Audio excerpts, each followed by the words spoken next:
Olá, eu sou Natália Oliveira. Ao contrário, acho que da maioria de vocês, eu vim de uma formação muito mais voltada para a área da saúde. Eu me graduei, fiz duas graduações em Educação Física, aqui na Universidade de São Paulo, a USP. Fiz uma especialização na área de Fisiologia e depois fiz mestrado e doutorado no Departamento de Ciências Médicas aqui da Universidade de São Paulo. Então, me interesso bastante por assuntos que envolvem saúde pública, né? Por isso, a professora Jeane me convidou para falar um pouquinho sobre o planejamento territorial relacionado com questões de saúde pública, em especial as ações de prevenção às doenças crônicas não transmissíveis. As doenças crônicas não transmissíveis são as doenças que mais acometem e matam as pessoas no mundo. Isso acontece tanto nos países mais ricos como nos países mais pobres e aqueles em desenvolvimento, como é o caso do Brasil. Então, nessa categoria de doenças, a gente tem englobado as doenças cardiovasculares, como, por exemplo, hipertensão, doença arterial coronariana, as doenças metabólicas, diabetes, síndrome metabólica, a gente tem os cânceres, então é um grupo grande de doenças que são crônicas, né? Elas têm um longo período de latência e aí elas duram até o final da vida da pessoa, muito provavelmente, né? Ela convive com essas doenças, então essas doenças representam um fardo social para o indivíduo acometido, um fardo econômico para o sistema de saúde pública e também para o próprio indivíduo, e muitas delas trazem consigo limitações para a vida das pessoas. Então, por isso é tão importante as ações que a gente tem de prevenção e também de tratamento, claro, a essas doenças crônicas. E o planejamento das cidades tem muito a ver, tem um papel extremamente importante nesse cenário que muitas vezes é esquecido. Então, é muito importante a gente falar sobre esse tema. Desde 2015, quando foi estabelecida a Agenda 2030, pensando num mundo mais sustentável, seguro, justo, foram estabelecidos os Objetivos do Desenvolvimento Sustentável. Desde lá, essa pauta de saúde vem ganhando os holofotes de muitas outras áreas do conhecimento, né, como é também o caso da área da arquitetura, de meio ambiente. Em especial, os Objetivos do Desenvolvimento Sustentável 3 e 11, que falam sobre saúde e bem-estar em cidades e comunidades saudáveis e sustentáveis, eles têm muito a ver com essa área do conhecimento, né, que faz o link entre saúde da população e planejamento territorial. No Brasil, desde 2016, a gente tem a Política Nacional de Promoção da Saúde, e ela também fala de espaços que promovam a saúde nas cidades, nas universidades, né? Desde os ambientes mais macro até os ambientes menores, todos eles contribuem para a promoção da saúde. Dentro dessa perspectiva, os espaços verdes urbanos são um dos ambientes mais relevantes quando a gente pensa em promoção da saúde e em planejamento territorial, né? Existem vários estudos mostrando a relação entre os espaços verdes nas cidades, em especial nos grandes centros urbanos, e a saúde da população. Tudo isso porque esses espaços são considerados grandes promotores de qualidade de vida para a população. Os espaços verdes urbanos, eles também são reconhecidos como áreas capazes de promover redução de obesidade, doenças cardiovasculares, redução da prevalência de diabetes tipo 2, que é aquele diabetes que acomete adultos, idosos, né, geralmente causado por um estilo de vida inadequado e também por características genéticas, claro. Ter e frequentar espaços verdes nas cidades também é capaz de promover a redução da pressão arterial, do colesterol, além de promover uma melhor saúde mental e um maior bem-estar nas pessoas. Então, são muitas as vantagens de se ter espaços verdes preparados para receber frequentadores, né? Por isso, esses espaços precisam ser bem planejados, qualificados, eles precisam estar em locais apropriados para que as pessoas possam fazer bom uso deles e, assim, cuidarem da sua saúde. Outra função importantíssima dos espaços verdes nas cidades é que eles também podem ser áreas importantes para o lazer da população. Um lazer ativo é uma das formas de se prevenir doenças crônicas não transmissíveis, né? Quanto maior a prática de atividades recreativas, de caminhadas, de corridas, de diversas atividades físicas no tempo de lazer, melhor vai ser a prevenção dessas doenças. Então, ter um espaço verde próximo do local de residência das pessoas é uma das formas de se aumentar o nível de atividade física dessas pessoas. Não necessariamente aquela atividade física planejada, sistematizada, mas também aquela atividade no tempo livre, né? Ir até uma praça, caminhar um pouco, conversar com um amigo, levar cachorro para passear, brincar com crianças, né? São atividades físicas que não necessariamente são estruturadas, mas que também promovem benefícios à saúde das pessoas. Há diversos estudos, então, mostrando isso, que quanto mais próximo a pessoa morar de um espaço público com estrutura para lazer, maior vai ser o nível de atividade física dessa pessoa. E o recomendado pela Organização Mundial da Saúde é que se acumule pelo menos 150 minutos por semana de tempo gasto com qualquer atividade física, de intensidade média ou vigorosa. Se você for pensar, 150 minutos nem é muito para uma semana inteira, né? Contando os 7 dias. Mas é muito difícil a pessoa conseguir atingir esse nível se ela não tem um local apropriado para essa prática. Então, por isso é importante que as cidades sejam planejadas pensando em promover esses espaços que, em última análise, promovem saúde para a população. Bom, dentro desse contexto, com isso em mente, eu, ano passado, desenvolvi um estudo junto com alguns colegas, foi um estudo de revisão sistemática da literatura, seguindo as diretrizes Prisma. Fizemos um estudo sobre as áreas verdes promotoras de saúde, lazer e atividade física. Isso porque as cidades começam a adotar uma agenda de saúde urbana, né? A relação entre espaços urbanos, recursos naturais e saúde, ela já foi demonstrada. Então, por isso, nós quisemos fazer uma compilação de evidências científicas sobre essa temática para ajudar os tomadores de decisão na hora de planejar os ambientes das cidades.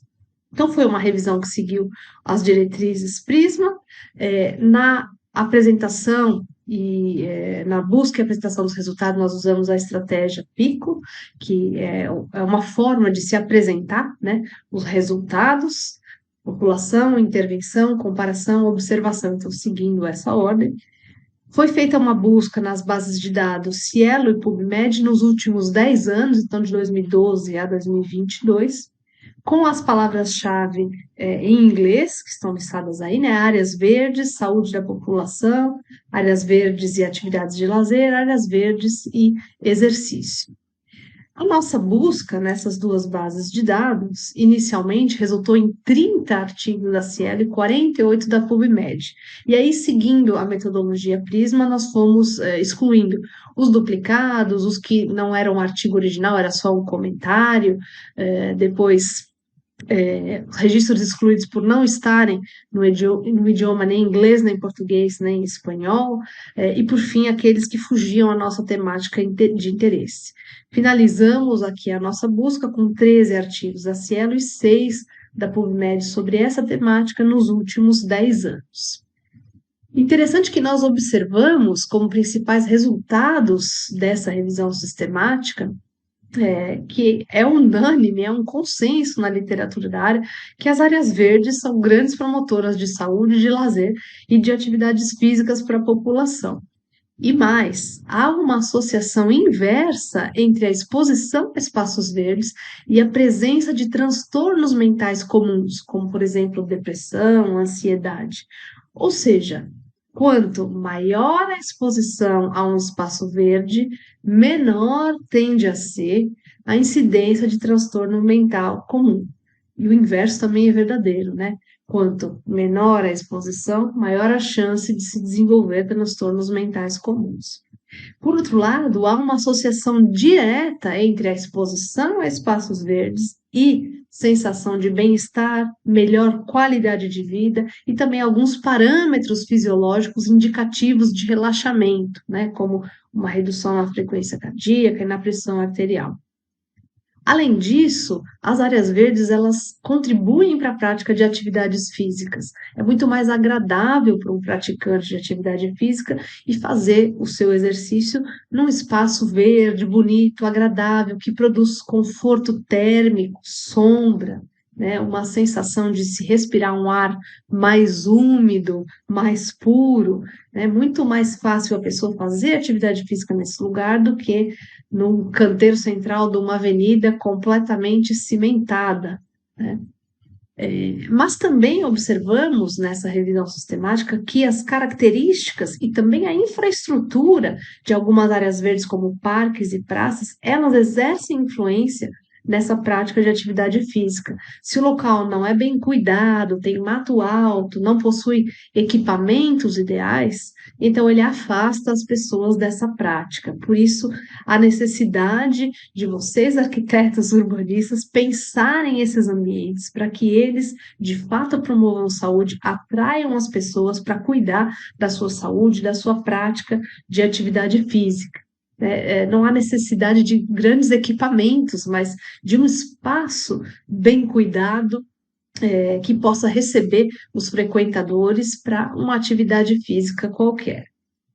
Bom, depois que finalizamos essa revisão, então ficamos com algumas perguntas em mente e continuamos esse estudo, né, nessa linha de pensamento. Eu orientei um aluno de mestrado, o Juliander, que defendeu a sua dissertação no início desse ano, 2023, nessa dissertação que tem a ver com a distribuição das áreas verdes em uma cidade, a cidade onde ele vive, os equipamentos dessas áreas de lazer e a associação com as doenças crônicas não transmissíveis mais comuns na atualidade, né? Hipertensão arterial e diabetes mellitus, tipo 2. Então, aqui no estado de São Paulo, mais especificamente em uma cidade que fica no interior, mega região metropolitana de Campinas, né? É a cidade de Engenheiro Coelho, está mostrando aqui no mapa. Juliander vive lá e nós fizemos esse estudo com um mapeamento de toda a cidade de Engenheiro Coelho, e identificação dos casos de hipertensão arterial e diabetes mellitus. A metodologia que nós adotamos para esse trabalho foi coletar os dados de saúde com a Secretaria Municipal da cidade, e esses dados nos interessavam principalmente os hipertensos e diabéticos, então nós coletamos tanto quem eram essas pessoas e aonde elas moravam. E aí utilizamos um software para geoprocessar esses dados. Então, nesse geoprocessamento, nós colocamos no mapa todas as pessoas hipertensas e diabéticas, aonde era a residência delas, e também fizemos uma vetorialização de todos os espaços verdes da cidade. Então, parques, praças, campos de futebol, florestas urbanas, tudo que tinha de espaço verde, campo de pastagem, tudo isso foi vetorializado lá dentro desse programa, né? E nós fizemos uma sobreposição espacial entre as áreas verdes públicas da cidade, né, e o local de moradia dos indivíduos hipertensos e diabéticos da cidade de Engenheiro Coelho.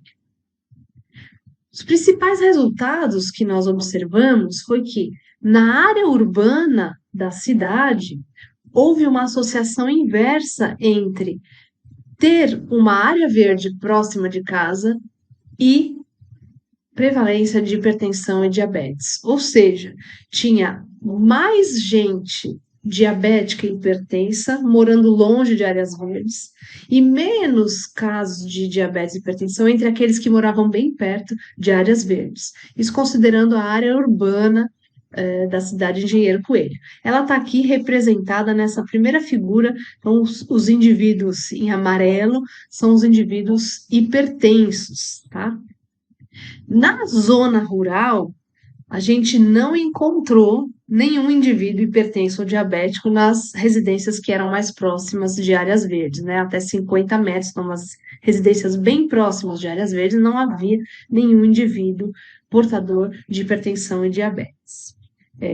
Esse segundo mapa aqui também é da área urbana, mostrando a localização dos indivíduos diabéticos que estão aqui em azul. Esse circuladinho em preto, né, em volta das áreas verdes, é a distância de 50 metros. Então, quanto mais próximo, menos pessoas com essas duas doenças crônicas nós encontramos lá na cidade de Engenheiro Coelho.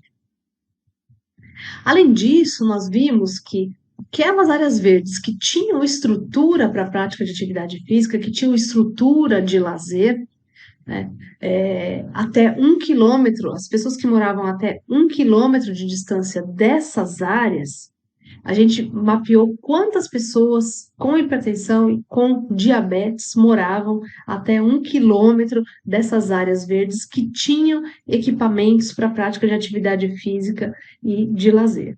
E nós vimos que mais de 70% dos hipertensos e diabéticos tinham alguma área verde perto da sua casa, na distância de até 1 quilômetro. Mas a maior parte dos portadores dessas duas doenças crônicas morava num raio de 100 metros a 1 quilômetro de uma área verde, ou seja, não era muito longe uma área verde da casa da pessoa, né? E aí isso nos levantou mais uma questão. Também não basta existir uma área verde, uma área com equipamentos para atividade física, para lazer, se o indivíduo não for orientado a fazer uso dessa área, né? Quem morava muito próximo tinha menos doença crônica, mas quem morava não tão próximo, a gente encontrou bastante pessoas com hipertensão e diabetes. Então, talvez essa pessoa não usasse tanto a área que estava lá disponível para ela. Ou também temos que considerar, claro, há outros componentes que interferem no desenvolvimento desse tipo de doença, né? Como, por exemplo, a alimentação, características genéticas, estresse. Então, tudo isso a gente não levantou nesse estudo, tá? Apenas a distância que a pessoa morava de área verde. Como era uma cidade pequena, a maior parte das pessoas morava relativamente perto, né? 1 quilômetro para quem mora numa cidade grande é perto, mas lá 1 quilômetro por ser uma cidade pequena talvez fosse um pouco longe e então as pessoas poderiam não frequentar tanto essas áreas verdes como deveriam.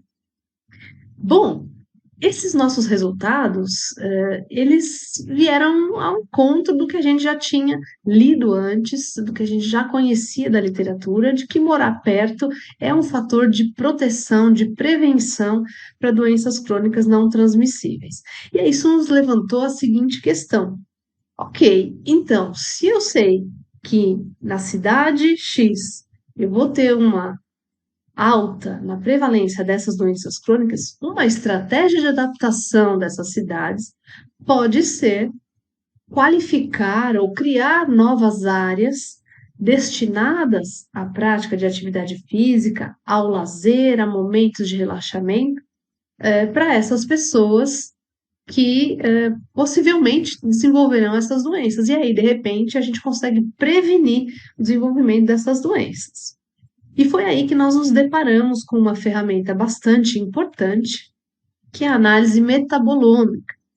É uma análise relativamente simples, que ela pode ser feita com uma amostra de algum fluido corporal, sangue, saliva, urina, e com essa amostra é analisado o perfil metabolômico, ou seja, o perfil dos metabólitos desse indivíduo, aquilo que o corpo está pondo para fora. Essa análise nos mostra através da análise dos metabólicos, se há um aumento, por exemplo, de inflamação, um aumento de excreção de algum metabólito indicativo de uma disfunção em alguma das vias metabólicas.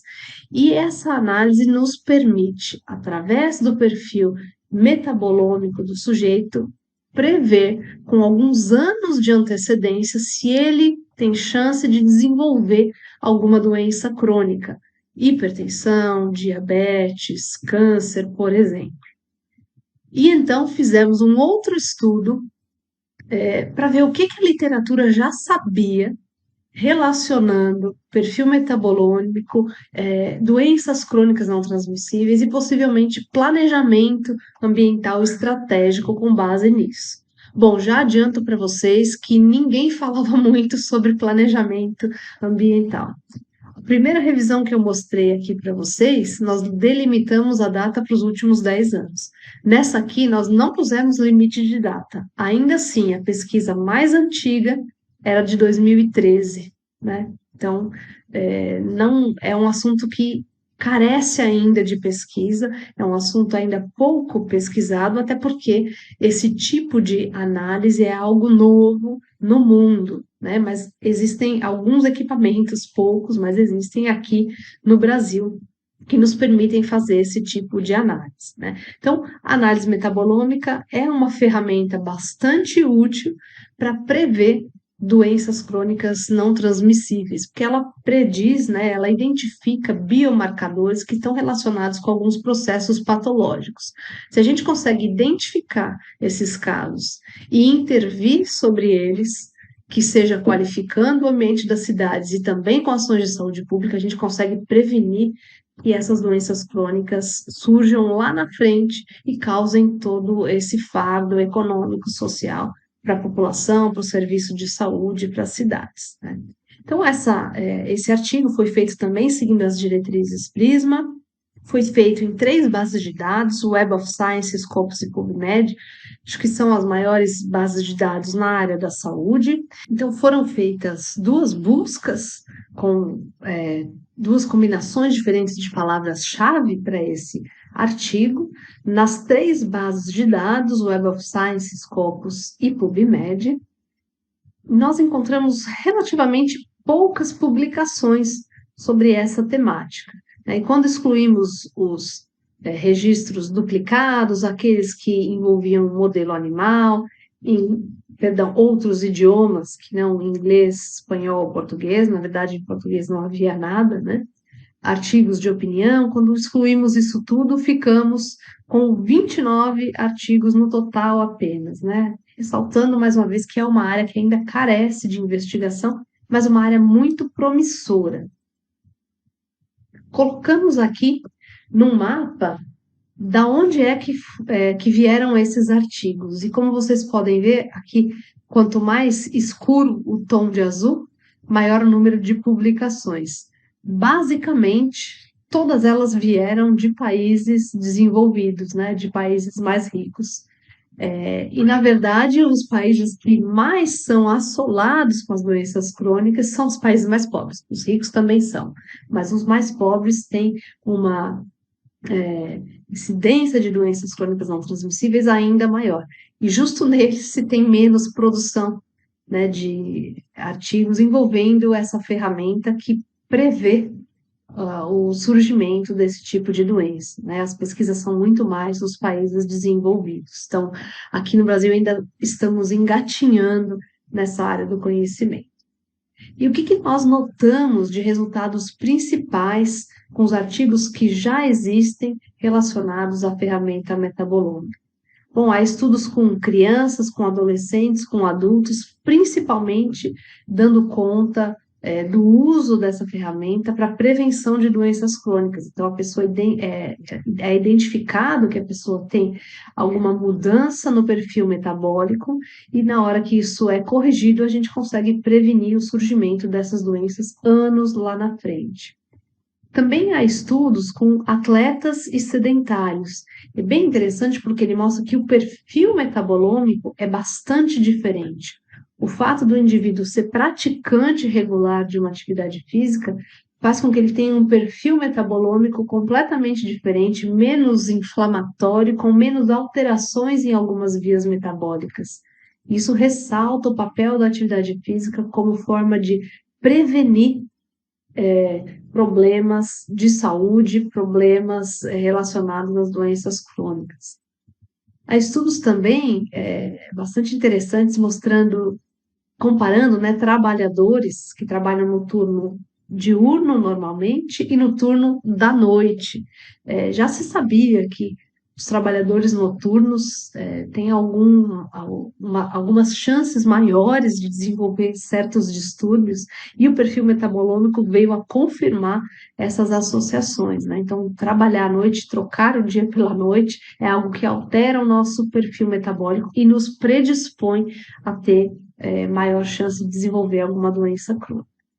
Estudos interessantes também com tipos diferentes de dieta, pensando na prevenção de doenças crônicas. Então, há alguns estudos de intervenção com uma dieta específica para prevenir doenças crônicas, e aí os autores reavaliam esses sujeitos após algumas semanas, novamente fazem o perfil metabolômico, e a depender da dieta se nota, né, redução de marcadores inflamatórios que podem levar ao desenvolvimento de doenças crônicas.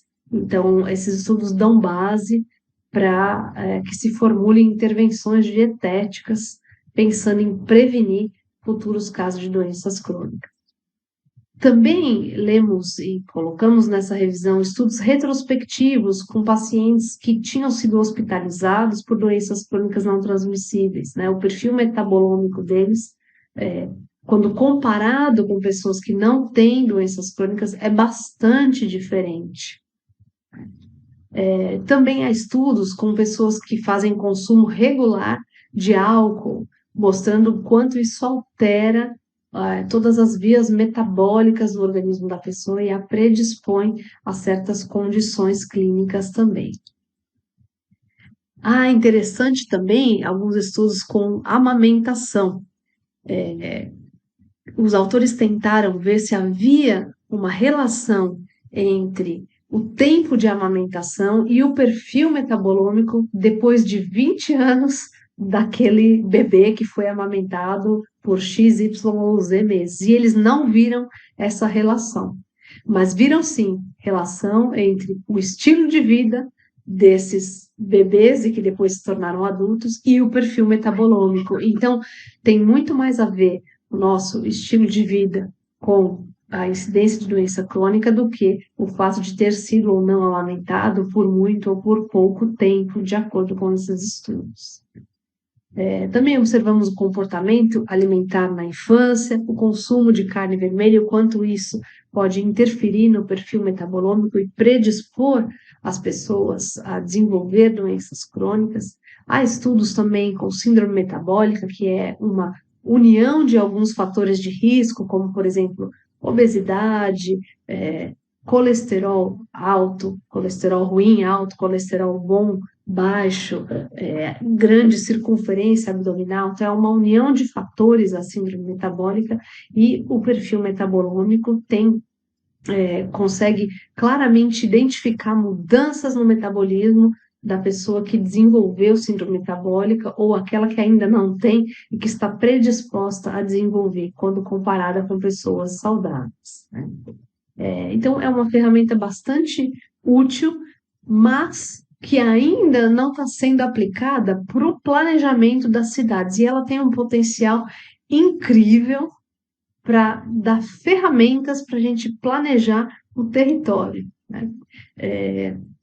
Também vimos estudos com o estilo de vida das pessoas com estilo de vida mais saudável tinham um perfil metabolômico mais favorável e menos predisposto a desenvolver doenças crônicas, né? Tem estudos também com esteatose hepática, aquilo que popularmente se chama de gordura no fígado, com pacientes de câncer comparados com pessoas saudáveis. Então, se nota diferenças enormes no perfil metabolômico. E isso traz na prática, né, para quem vai pensar no planejamento territorial.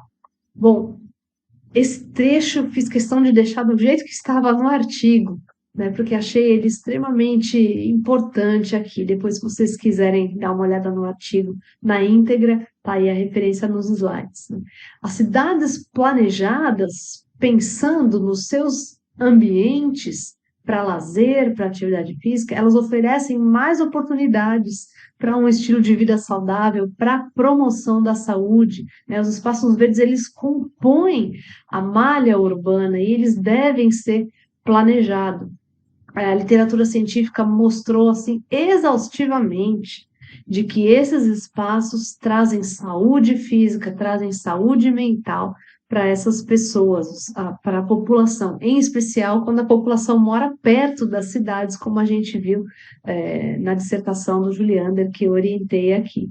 Então, espaços verdes bem planejados, em especial em centros urbanos, eles podem prevenir doenças, especialmente as doenças crônicas não transmissíveis, que são as doenças principais na atualidade, porque elas são as que mais acometem e matam as pessoas no mundo todo. Então, nós precisamos começar a utilizar esses dados para o planejamento das cidades, né? É a união entre a área da saúde e a área da arquitetura e do urbanismo, mostrando aqui uma perspectiva futura, algo do qual eu quero fazer parte no futuro próximo. Então, esse é o mapa aqui da cidade de São Paulo, onde eu moro atualmente.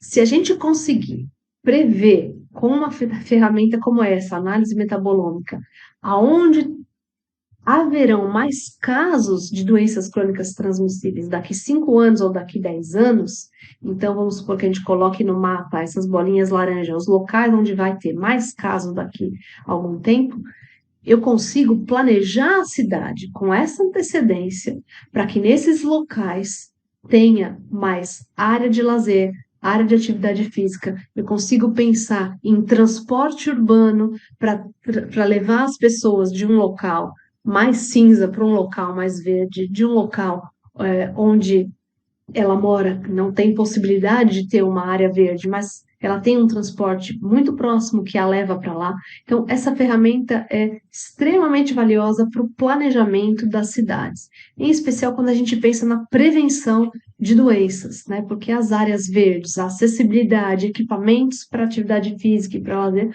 são essenciais para essa prevenção, né?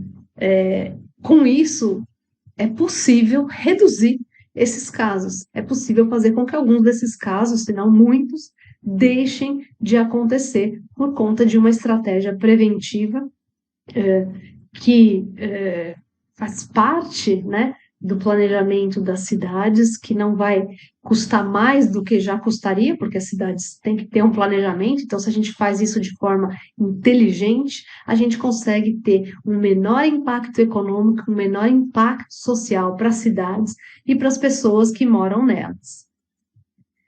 Aqui a gente tem um mapa, né, da região metropolitana de Cuiabá, incluindo o município de Várzea Grande. Eu vejo que um dos problemas dessas duas cidades são as ilhas de calor.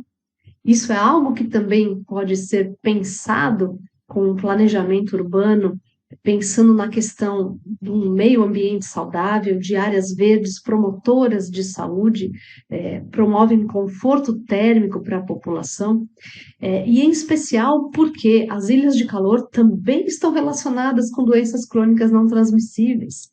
Há alguns estudos mostrando que as ilhas de calor, elas aumentam a mortalidade e elas são potenciais, elas podem potencializar o desenvolvimento de doenças crônicas não transmissíveis. Por isso é tão importante que se pense também em cidades de clima muito quente, no planejamento urbano, no planejamento de espaços verdes, para que a gente previna futura incidência de mais casos de doenças crônicas e consiga promover mais qualidade de vida para a população. Eu quero agradecer muito a presença de vocês, quero agradecer também o convite da professora Gerane para participar desse evento. Vocês têm aí meu e-mail e eu estou à disposição para o que vocês precisarem que eu puder colaborar. Um grande abraço.